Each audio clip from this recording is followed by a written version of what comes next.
第271章解决隐患。离开之前，轰然的爆炸声在训练场之上响彻而起，雷鸣般的炸响让得众人不由自主地捂上了耳朵。半晌后，方才心有余悸地互相对视了一眼，将目光投向那漫天灰尘的场中。场内，萧炎缓缓地平息着急促的呼吸，脸色略微有些苍白。先前的那个山寨版佛怒火莲对于斗气以及灵魂力量的需求，虽然比不上上次那般恐怖，不过却同样是不容小觑。以这个需求量，恐怕仅仅只能够使用出3次，便得将体内的斗气全部挥霍殆尽吧。感受着体内锐减的斗气与灵魂力量，萧炎低声喃喃了一声，旋即抬起头，望着对面那缭绕灰尘，袖袍轻挥，一股劲风凭空涌现，然后汹涌而出，将那弥漫的黄尘尽数吹拂而去。随着灰尘烟雾散去，一个颇为刺激眼球的庞大深坑顿时出现在了众人视线之内。当下，训练场之外的众人眼角皆是忍不住地跳了跳。深坑深达4-5米，面积也颇为不小。在深坑的边缘处，一道道粗壮的裂缝犹如蜘蛛网一般不断蔓延而出，几乎遍布了广场的一半。人呢？萧炎目光在周围扫了扫，却并未看见罗布的身影，当下眨了眨眼睛，愕然的道：可就在萧炎错愕之时，一阵剧烈的咳嗽声忽然从深坑之中传出，旋即一只手掌缓缓地探了出来，撑着地面，最后一具全身焦黑的人影艰难地爬了出来，看其体型似乎正是先前的罗布。此时的罗布不仅全身焦黑，而且原本身体上所召唤而出的坚固斗气铠甲也是布满了一道道拇指大小的裂缝，身体微微抖动着。那已经进入极限状态的斗气铠甲终于是发出一道咔嚓的轻微闷响，旋即那副颇为威武的斗气铠甲便是缓缓地脱离了罗布的身体，露出其下那惨白而泛着惊恐的脸庞。望着那全身犹如是从黑炭中滚过一圈的人影，萧炎试探的道：罗布先生，没事吧？听得萧炎的发问，罗布缓缓地抬起头，瞧着少年那张清秀的脸庞，身体忍不住地打了个哆嗦，惨白的脸庞挤出一抹极为难看的笑容。萧炎团长，你那攻击若是再距离近一点，现在的我恐怕便是得当场尸骨无存了。望着那浑身气息降至最低点的罗布，萧炎心中清楚，虽然有着斗气铠甲的防御，不过他却并未选择闪避，就那般犹如木桩一般站在原地，任由火莲射来，然后在身前爆炸。这般显得有些笨蛋的行止，所需要承受的爆炸力无疑是极为庞大的。因此，即使此时萧炎的实力仅仅只是6星斗师，可身为4星大斗师的罗布却依然是在这场爆炸中受了足以让得他失去战斗力的重伤。眼角下瞟，瞧得那双掌间流淌着嫣红鲜血的罗布，萧炎眼眸中不可察觉地微微柔和了一点，缓缓走上前来，轻拍了拍前者的肩膀，微笑道：抱歉，第一次改造这东西下手没有轻重。呵呵，不碍事，休息几天应该就没问题了。当了10几年的佣兵团长，罗布倒是颇为敏感地察觉到了萧炎那多出了一分柔和，当下心中隐隐的有些喜意与激动。他心里清楚，自从上次沙之佣兵团对墨铁佣兵团差点造成灭团之祸后，这位看似和善的少年心中便是一直对自己有着几分敌意，甚至杀意。同时，罗布心中还更清楚，若非是萧炎想要在短时间内扩充墨铁佣兵团的实力，那沙之佣兵团的下场绝对难逃灭团的下场。见识过后者面无表情的将活生生的人制造成冰雕的罗布，并不怀疑这位年龄并不大的少年有着这么一颗狠辣的心。虽然如今沙之佣兵团被并入了墨铁佣兵团，可罗布能够感觉到萧炎对他的介意与怀疑并未减少，而对此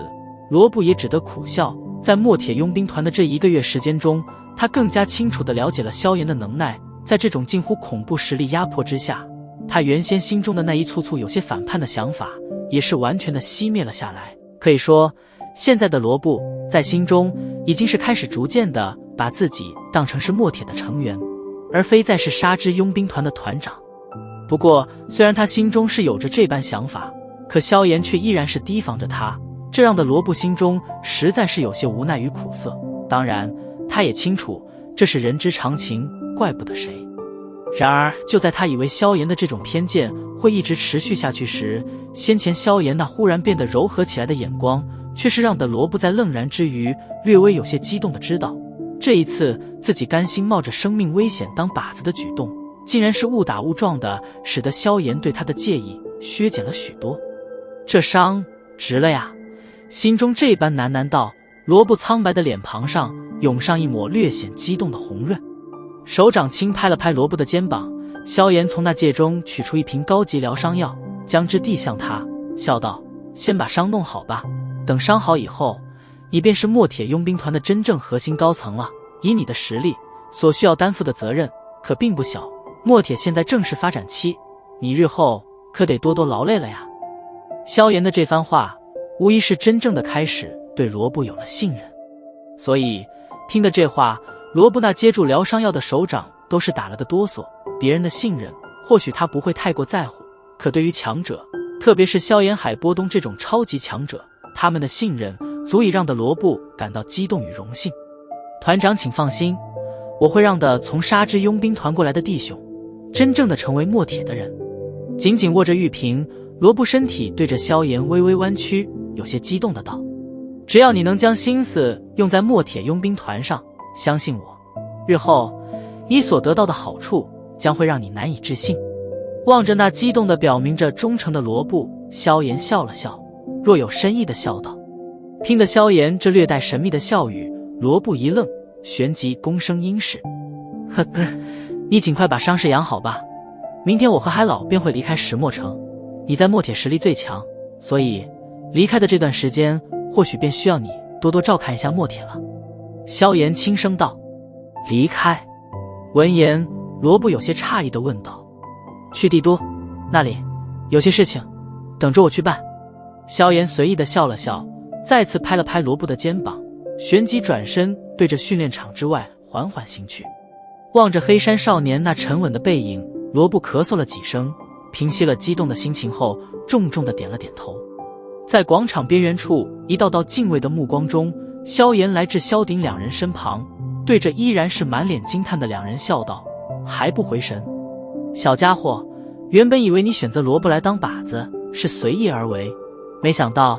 你竟然会借此一举将团内最大的潜在威胁给妥善办理了。萧鼎扫了一眼场中的罗布，对着萧炎低声道。萧炎微微一笑，并没有否认自己的用意，抬头望着那缓缓从天空上落下来的海波东，轻声道：没办法，明天我和海老便要离开石墨城了，不想点办法把一些隐患解决了，实在不能安心脱身。明天便要离开了？这么快？闻言，萧鼎与萧丽一愣，皱眉问道：是啊，原本1个月前就准备去帝都，可因为伤势的缘故拖延了这么久，现在可不能再拖了呀。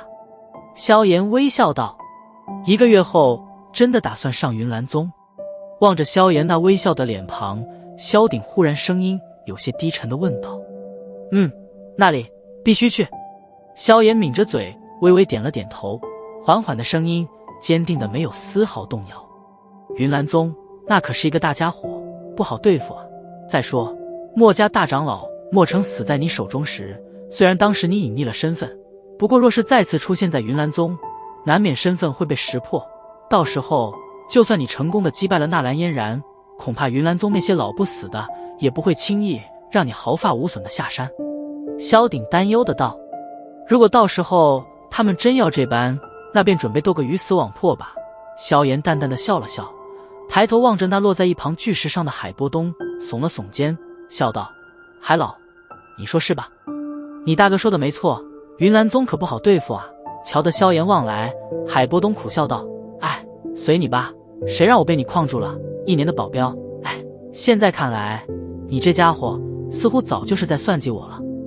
哼，送上门来的斗皇强者，若是任由海老一身轻的走了，那我不是大罪过了？瞧得海波东无奈的脸色，萧炎玩笑道。闻言，海波东也只得苦笑摇头。萧炎伸手从一旁的树枝上摘下一片树叶，放进嘴中微微嚼动着，任那股淡淡的涩味在嘴中弥漫开来。转头望着遥远的北方，那里便是坐落着加玛帝国的庞然大物云岚宗。到时候看吧。若他们真要逼人太甚，那即使是拼着再度重伤，那我也只有在云岚宗上面来一朵正版的佛怒火莲了呀。少年平静的喃喃声音，让得一旁海波东的脸庞更是涌上一股无奈，苦笑着摇了摇头，叹息道：真是个疯子，早惹上你，即使是以云岚宗的实力，那也是够呛啊。